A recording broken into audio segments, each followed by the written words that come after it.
Kesempatan ini kita membahas mengenai seputar haji bagi wanita atau perempuan, dan beberapa penanya memberikan pertanyaan yang cukup penting ya, terutama misalnya ketika apakah membayar dam ketika perempuan dalam keadaan haid atau nifas,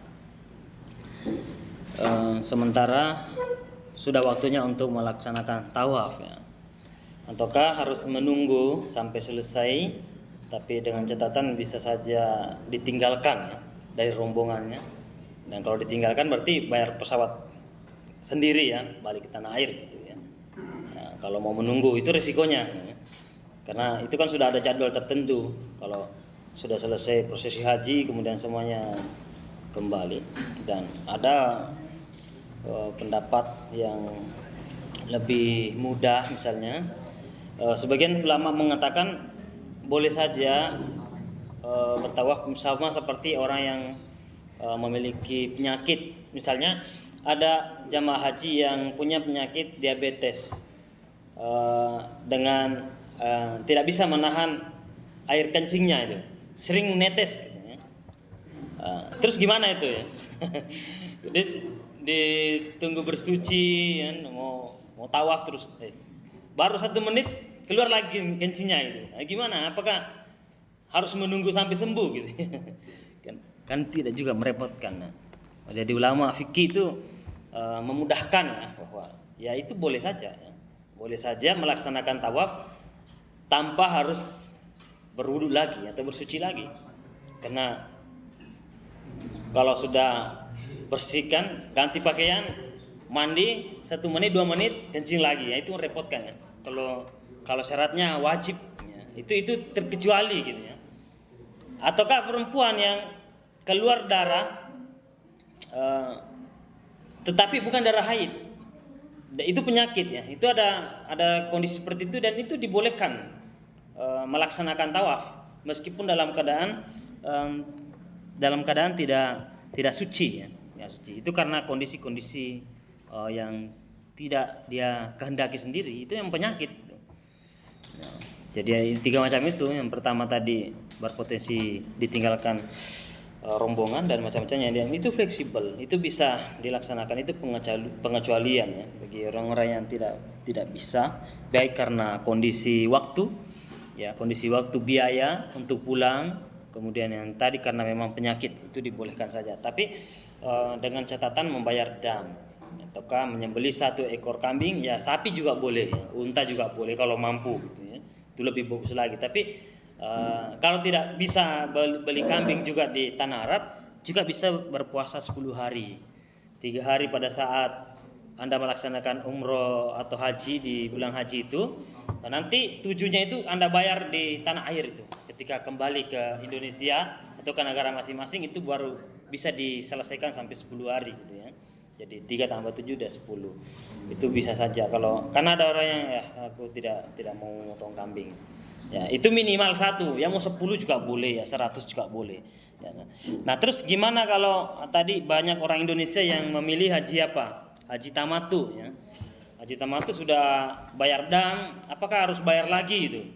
Nah, bayar damnya itu bukan karena pelanggaran lain ya, pelanggaran lain dalam berihram, tetapi itu karena menggabungkan umroh dan haji dalam satu waktu. Itu makanya dia bayar dam. Jadi jemaah haji Indonesia memilih haji tamatu itu karena melaksanakan umrah terlebih dahulu ya. Ketika tiba di Mekah ya, dia berihram untuk umroh. Kemudian setelah umroh masuk 8 Zulhijjah, dia melaksanakan prosesi haji. Jadi 2 sekaligus dilaksanakan dalam masa haji, maka dia membayar dam di situ. Oke. Kalau tidak mau bayar dam, maka Anda memilih haji ifrad. Tuh. Haji ifrad itu khusus datang ke sana untuk berhaji tanpa umroh. Itu tidak membayar dam, tapi kebanyakan ini dipilih oleh orang-orang yang di sekitar sana di Arab itu. Karena kenapa? Setelah prosesi haji itu bisa sewaktu-waktu pergi umroh, gampang itu karena dekat.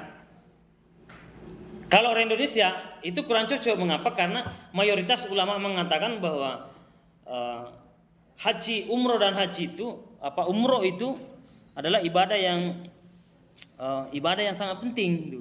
Bahkan ada yang memasukkan itu adalah wajib, tidak bisa melaksanakan haji tanpa sekaligus umroh gitu. Ada pendapat begitu, mengapa? Karena dalam ayat Al-Quran dikatakan haji dan umroh, haji wal umroh itu, haji dan umroh deh. Sebagian ulama mengatakan umroh hanyalah sunnah, ya, hanya sunnah muakkad, sunnah sangat penting satu kali. Tapi sebagian ulama mengatakan justru haji dan umroh itu wajib, gitu. Maka kalau memilih haji tamattu itu lebih menjaga, ya, lebih menjaga ibadah kita sempurna karena itu melaksanakan umroh dan haji.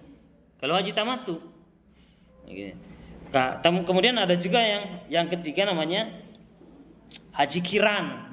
Haji kiran itu tetap dalam satu waktu hajinya dalam bulan haji. Ya, misalnya Anda datang dari Indonesia, Anda memilih haji kiran. Haji kiran itu niatnya sekaligus umroh dan haji. Berarti sejak Anda datang di Makkah, di Makkah, kemudian Anda pertama datang, Anda sudah niat umroh dan haji, maka pada saat itu sampai selesai Anda harus berihram. Ya, tidak boleh melanggar itu. Nah, itu dipilih oleh orang-orang yang kuat fisiknya, kuat dananya atau kemampuannya kuatnya.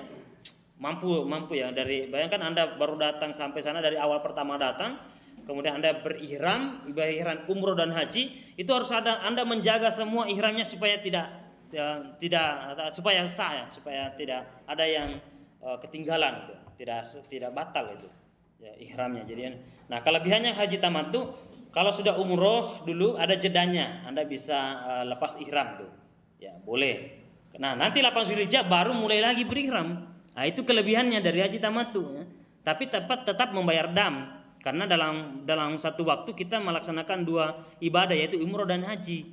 Ya, cuma kelebihannya Anda punya waktu beberapa hari tidak berihram, ya. Itu. Kalau haji kiran, sepanjang Anda datang ke sana sampai selesai harus menjaga terus ihramnya. Berpakaian ihram terus. Anda menjaga larangan-larangan dalam ihram, itu ada yang mengatakan kelebihan atau kekurangannya. Kalau Anda kurang fisiknya, kurang cocok, ya.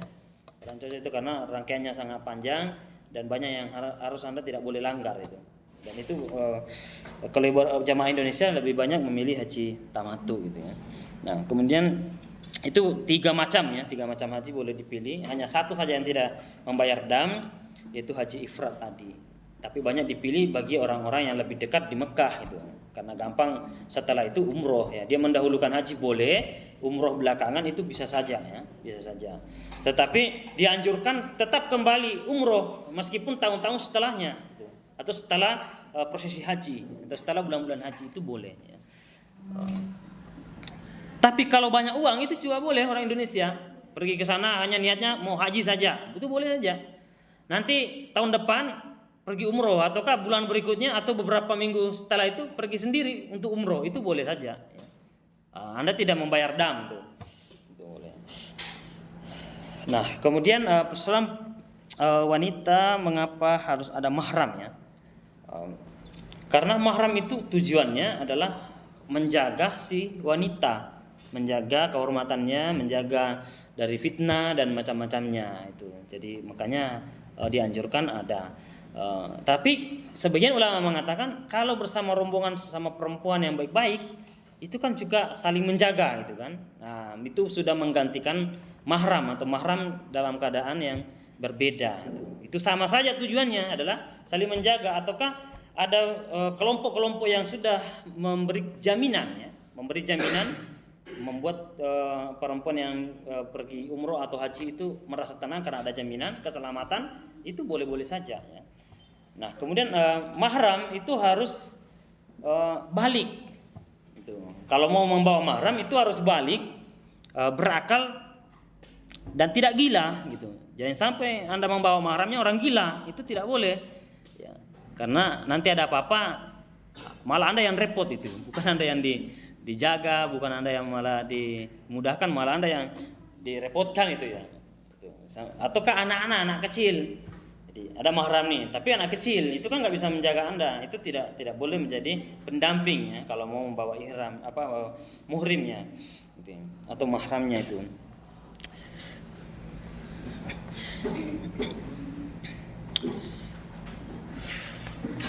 Meskipun banyak riwayat yang disampaikan banyak sahabat Nabi yang perempuan yang haji tanpa didampingi oleh muhrimnya itu ya. Seperti misalnya ada satu kisah dari Aisyah, wanita tidak boleh bepergian tanpa disertai mahram. Ada orang berkata di dekat Aisyah begitu ya. Suatu waktu ada orang berkata di dekatnya Aisyah mengatakan bahwa wanita tidak boleh bepergian tanpa mahram. Kemudian Aisyah menjawab, tidak semua wanita memiliki mahram gitu. Nah, itu bisa menjadi pertimbangan bahwa Aisyah sendiri mengatakan ada juga perempuan yang tidak memiliki mahram. Artinya boleh berhaji gitu ya, tanpa mahram.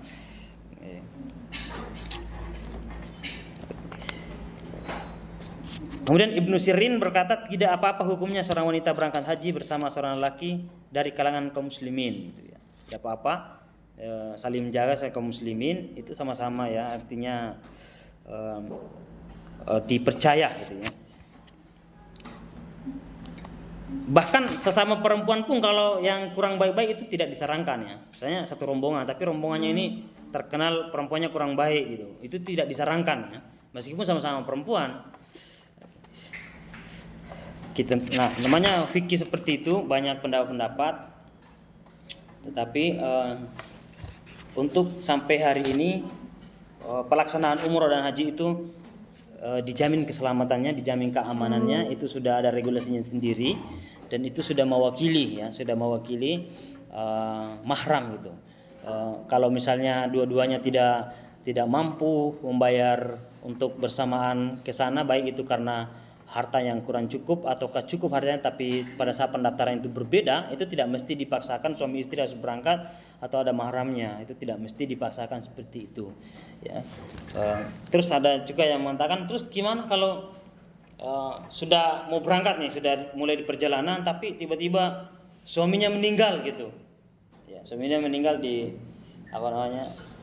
kan itu harus ada izin ya. Kalau yang mahram tadi ada persoalan izin, apakah dia melanjutkan perjalanan hajinya ataukah kembali dulu karena suaminya di sana di rumahnya meninggal itu.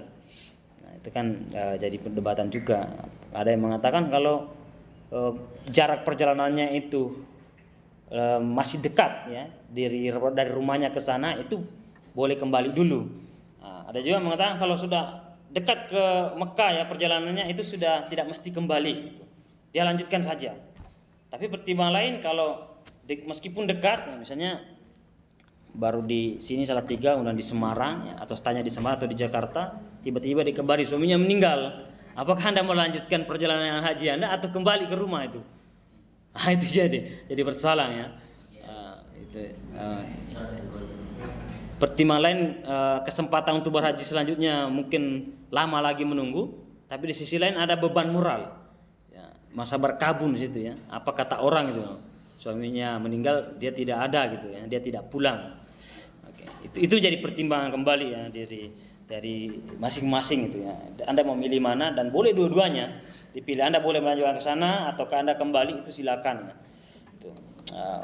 Sebagian ulama membolehkan itu, bisa melanjutkan perjalanan seperti itu karena itu kan termasuk nanti persoalannya perempuan di masa iddah ya. Sebagian ulama mengatakan kalau sudah dekat di tanah suci kemudian suaminya meninggal, itu masa iddahnya tidak berlaku ya. Tapi kan tidak boleh ya, kan ada larangan bagi perempuan naik haji yang masa iddahnya belum selesai.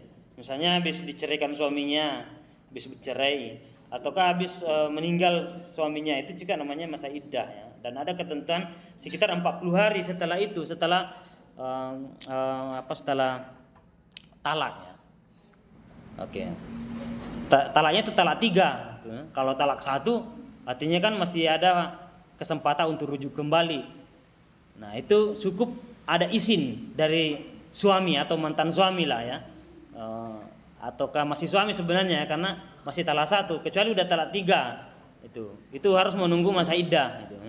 Kalau talak tiga kan sudah tidak bisa merujuk kembali kecuali istrinya menikah dulu. Nah, itu aturannya begitu dilindungi ya. Perempuan di dalam Islam tidak boleh semena-mena seorang laki-laki menalak istrinya semena-mena karena emosi sesaat, karena apa? Sesaat. Syaratnya itu kalau Anda cinta sekali istrimu itu tidak boleh rujuk kembali tanpa dia harus menikah dulu dengan orang lain gitu. Kalau Anda rela ya, kalau nggak rela pikir-pikir dulu. Menalak istrinya sampai talak tiga itu. Anda cinta sekali istrinya karena hanya persoalan kopi saja tidak tersedia di situ pada saat Anda pulang, emosi dan macam-macamnya, akhirnya talak tiga. Nah, talak tiga itu hati-hati. Anda tidak boleh bergaul lagi istrinya, sudah harus sebelum menikah kembali harus menikah dulu sama laki-laki lain dan harus digauli gitu. Karena jangan sampai ada hukumnya dimainkan. Kamu nikahi dulu istri saya ya, saya bayar sekian, tapi kamu jangan gauli ya, jangan macam-macam. Nah, itu tidak boleh dipermainkan begitu ya. Itu sangat dijaga dalam Islam. Mengapa ketat begitu ya? Karena itu mizakan galiza itu adalah perjanjian yang sangat kuat dalam pernikahan. Harus dijaga betul-betul. Harus ada pikiran yang dingin dalam bercakap ya, dalam bernegosiasi, dalam berdiskusi. Harus tenang itu. Tidak boleh mengambil keputusan tergesa-gesa dan tidak boleh mengambil keputusan karena emosi sesaat. Karena itu bisa menyesalkan. Dan itu sangat ketat sekali di dalam Islam aturannya.